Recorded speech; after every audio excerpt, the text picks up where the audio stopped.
All right, so um, we're diving into something pretty fascinating today. Okay. We're taking on William Gaddis's The Recognitions, and you've given us some really interesting excerpts to work with. It's a bit like we're getting just a glimpse into this puzzle box full of these like interconnected lives and hidden meanings. Yeah. What do you think is like the most intriguing thing about these pieces that you've seen so far? Well, what I find most fascinating is how Gaddis uses this concept of recognitions itself. It's not just the title of the book, but it's a thread Yeah. that's woven throughout the entire story. Mm-hmm. These characters are all like yearning for recognition, but they're constantly mistaking appearances for reality, Oh, wow. whether it's in art, religion, or even like their own identities. You know, it's funny you should say that because right from the start, we are introduced to Stanley. Yeah. And he's this character who's wrestling with guilt and this deep desire for redemption. And his journey, especially that wild sea voyage, is full of encounters that just make you tilt your head and say, what's really going on here? Yeah. What is happening? Well, that sea voyage is more than just a journey. It's like a descent into Stanley's subconscious. Oh. All those strange encounters like the fat woman who's obsessively clicking her rosary. Oh, yeah. They're not just random events, Right. They're reflections of Stanley's internal struggles with faith and guilt. And the fat woman is such a striking image. Oh, yeah. It's almost comical, but there's a darkness to it, too. Like, Right. she's mocking genuine faith with these outward displays of piety. Mm-hmm. Is that what you mean by mistaking appearances for reality? Exactly. She becomes this symbol of the hypocrisy that haunts Stanley. Right. He's surrounded by all these people that seem to prioritize the performance of faith over genuine belief. Yeah. And it clearly torments him.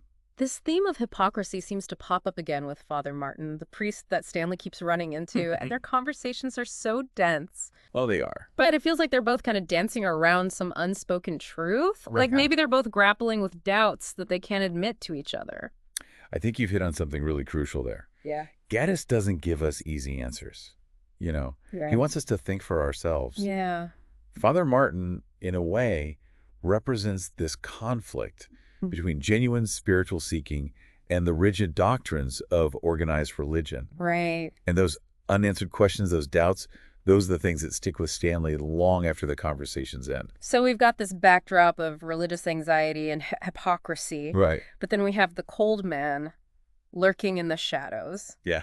Yeah. He seems less interested in faith and more interested in power. Oh, yeah. The cold man is a fascinating character, almost like a puppet master.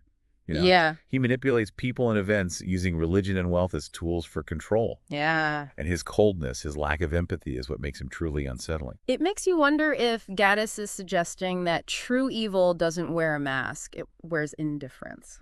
Yeah. It's like the cold man doesn't even see the people that he's manipulating as human. That's a powerful observation. Oh, wow. The cold man doesn't just represent an individual. Mm-hmm. He embodies a system that dehumanizes people, reducing them to pawns in this game of power. And there are other characters that are caught in this web, like Mrs. Day, who's convinced she's a divine figure. Oh, yeah. And Don Bilda, the writer, who's so desperate for recognition that he'll grasp at anything. It seems like everyone is searching for something meaning purpose recognition, but they're looking in all the wrong places. What's so compelling is that these characters aren't one-dimensional. Yeah. They're flawed and often misguided. Yeah. But there's this vulnerability to them, too. They're all, in a way, victims of this system that rewards appearances over authenticity.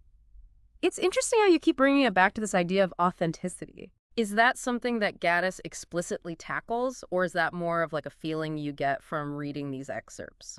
It's definitely woven into the fabric of the novel. Okay. Think about Stanley's struggle to create original music while surrounded by forgeries. Right.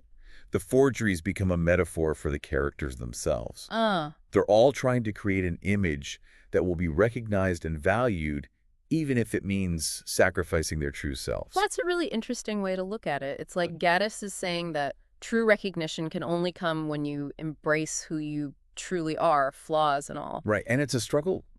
Stanley's internal conflict is palpable. Yeah.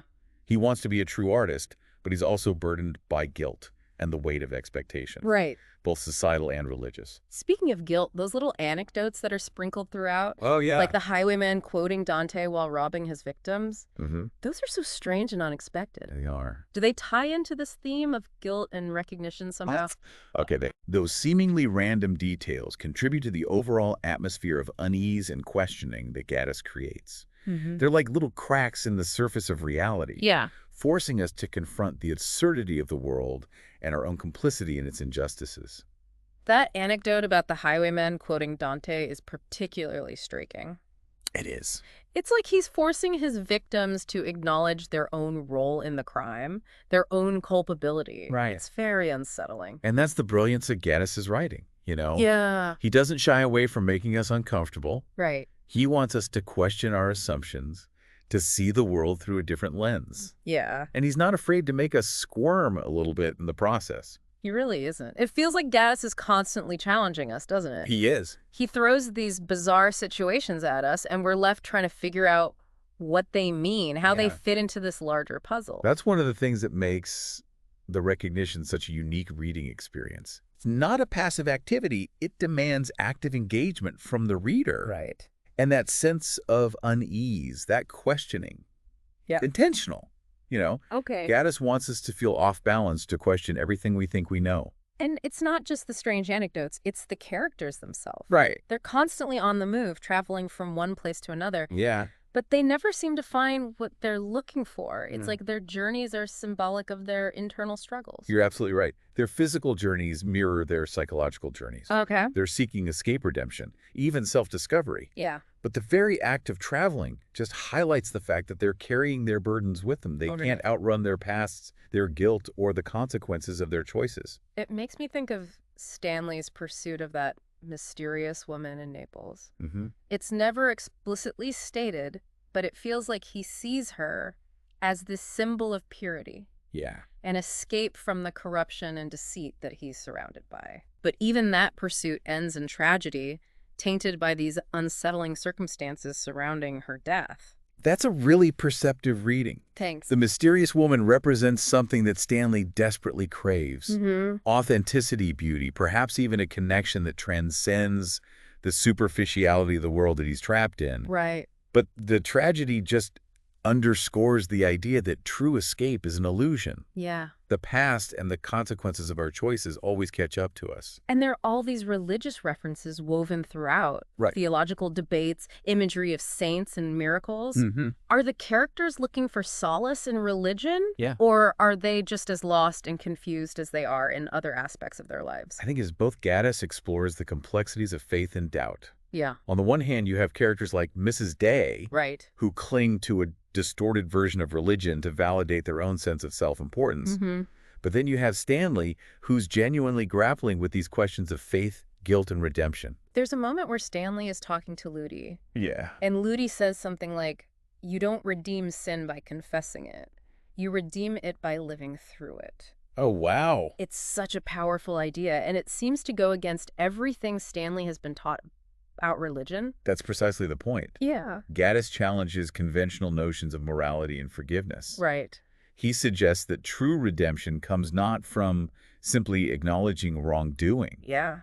but from confronting it head-on, grappling with its consequences, and ultimately transforming yourself through that experience.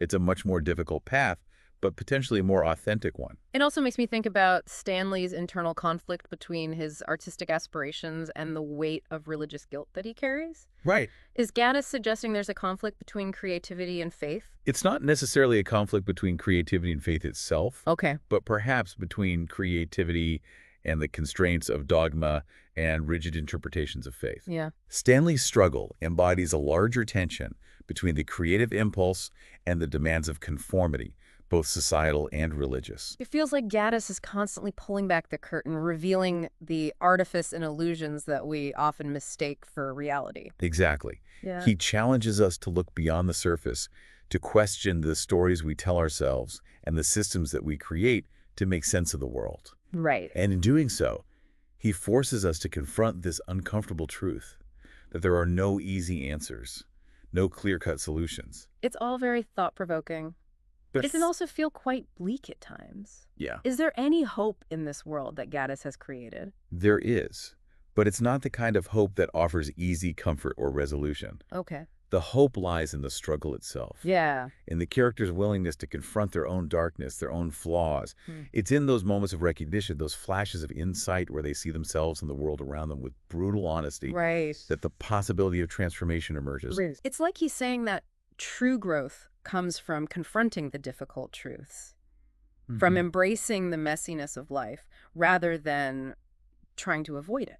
And remember, the excerpts we're discussing end on a particularly bleak note. Yeah. Stanley is left in a state of utter despair after witnessing Don Bilda's destructive act of tearing apart Anselm's confessions. Wow. It's symbolic, don't you think? It's a powerful image. It is. The destruction of this philosophical and theological work that grapples with fundamental questions of faith and doubt. Is Bilda rejecting those questions altogether, or is he trying to destroy something within himself?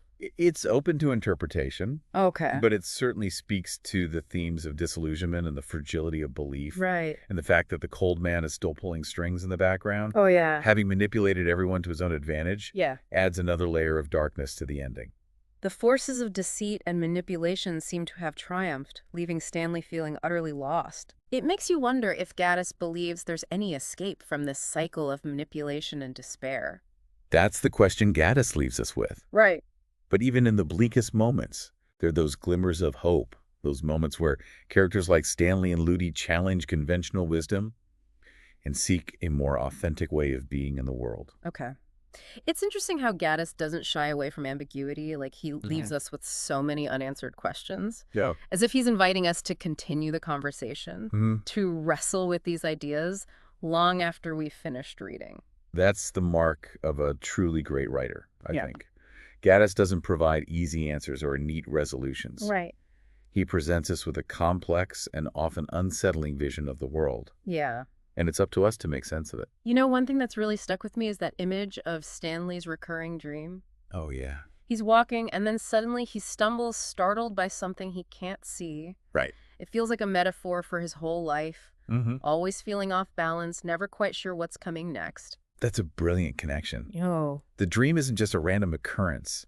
It's a manifestation of Stanley's anxieties, his constant state of unease. Right.